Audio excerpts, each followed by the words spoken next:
उस डोली से पानी नहीं पिएगा, उस जगह नहीं बैठेगा, वो वहां बैठेगा और उसका क्या संघर्ष रहा होगा आप विचार करिए।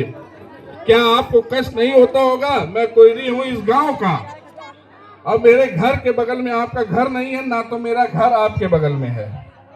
मैं पूरे गांव में हम लोग सम्मिलित नहीं है। ये विचारधारा इस देश में कितनी कटु है, कितनी गंदी है, इसके बारे में कभी कोई सोचा है?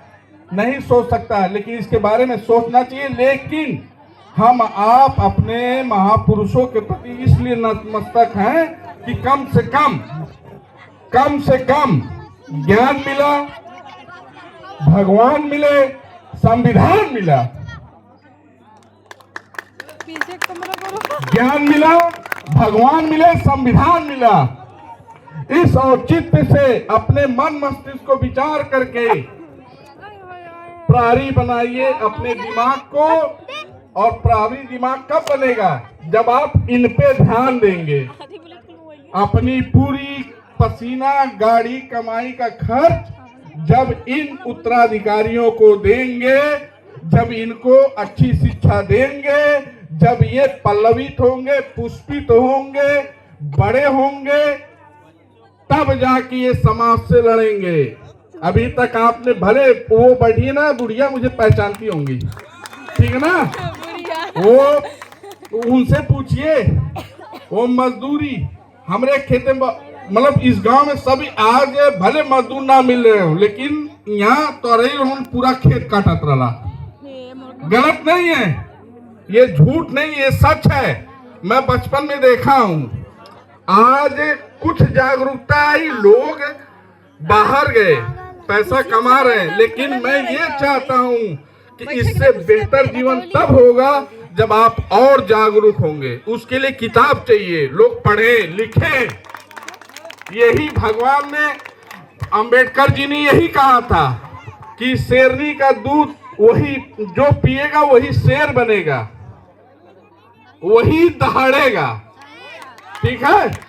तो इसके लिए अच्छा सुनिए, आपका मैं अपनी तरफ से कहना चाहता हूं कि मैं 4-5 जगह मेरे अपने कार्यक्रम थे आजमगढ़ में, वहां से आया, चेक पोस्ट पे ये मिल गया, तो बोला भाई जितना वहां बोले यहाँ भी बोल दो, मेरे लोग हैं। तो हम कहे तुम्हारे लोग कैसे हैं? तो कहा मैं वही जिए नो खानो। अब पता नहीं साला यहाँ जिया खलक ना मालूम लेकिन कहा कि मेरे गांव को सजा दो। मैं उन लोगों के प्रति आस्था रखता हूँ, ये बड़ी चीज है अगर कोई व्यक्ति आस्था रखता है।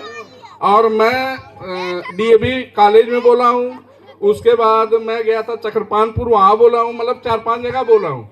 लेकिन मेरी सच्ची आस्था ये है कि मैं भी आपकी कम्युनिटी से आता हूँ सरकार की नज़र में, और जो यूजीसी को वापस करवाए हैं उनकी भी नज़र में मैं भी आपकी कम्युनिटी से आता हूँ। कोई बाहर का नहीं है, लेकिन ये विभेद पैदा किया गया है हमको आपको बांटने के लिए। इसमें बटिए मत, इसमें बटिए मत। आप लोगों के लिए एक लाइन की बात है कि जो भी आपका पसीना है वो खर्च करिए नौनिहालों पर। ये नौनिहाल ही इस देश की संरचना तय करेंगे, इस देश की रचना करेंगे। जैसे आपके बीच का कभी किसी दौर में किसी माँ ने दूध पिलाया होगा, उसने तय किया था, ठीक है? वो तय किया था, ये कोई मामूली बात नहीं थी, वो तय किया था। वो भी आप जैसी माताओं का बेटा रहा होगा, आप जैसी माताओं की आशीर्वाद से वो जो है पल्लवित हुआ होगा, और किसी पिता द्वारा वो जो है खर्च किया गया होगा, ताकि जो है उसने संविधान की रचना की। और कोई कितना भी कहे कि वो कौन था कौन नहीं था, लेकिन आज किसी भी बड़ी पार्टी का कोई भी बड़ा नेता अगर गर्व से नहीं अपनी छोटी सोच से भी बात करता होगा, तो ये कहता होगा कि बाबा साहेब के संविधान पे देश चलेगा। तो आप अपनी ताकत को समझिए, आप अपनी मर्यादा को समझिए। आपका दूध इतना मजबूत है कि हर बार बच्चा शेर पैदा होगा, ठीक है? मैं बहुत कुछ नहीं जानता हूँ। हाथ जोड़ के दंडवत प्रणाम करते हुए और सबको नमन करते हुए अपनी बात को विराम दूंगा।